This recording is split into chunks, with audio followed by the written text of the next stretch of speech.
Tell me a little bit about how to evaluate your market.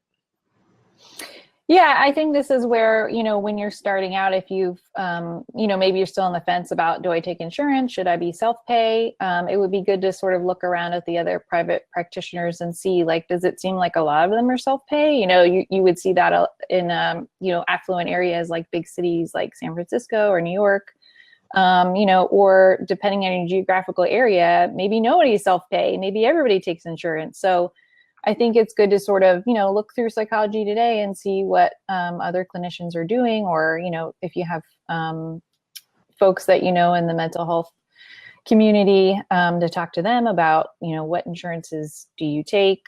Are there some that are worth taking? Are there others that are just too much of a hassle and aren't worth taking? So I think this is where— I want to pause you there because I think that's an important question that people sometimes don't ask. Sometimes they'll say, what is it that, in regards to, like, how much are they paying? How big of a hassle are they? Talk a little bit more about how you figure that out and then why that's important. Yeah, I think a lot of times when people think, oh, I'm going to take insurance, they think I'm going to take every insurance I could possibly ever get on the panel for. And I don't think that's necessarily a smart idea, because then maybe you're having to deal with 10 different insurance companies that have 10 different rules or 10 different processes. So that's a lot to keep track of.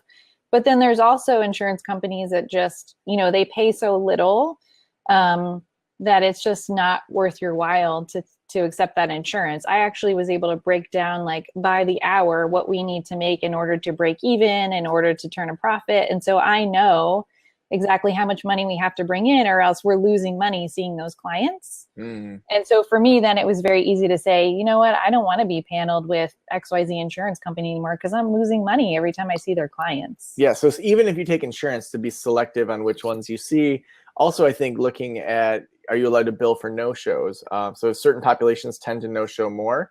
And deciding that as part of your financial factor. You may say, I want to serve the Medicaid population, but at least saying, well, I know that for every 3 sessions we do, we might get a no-show and we'll be on the phone with the insurance for an hour. So yeah, we may get $60 a session, but it's really 5 hours of work. So I think running those numbers and then informing yourself, if you want to serve that population, of just what that means for your bottom line with your business.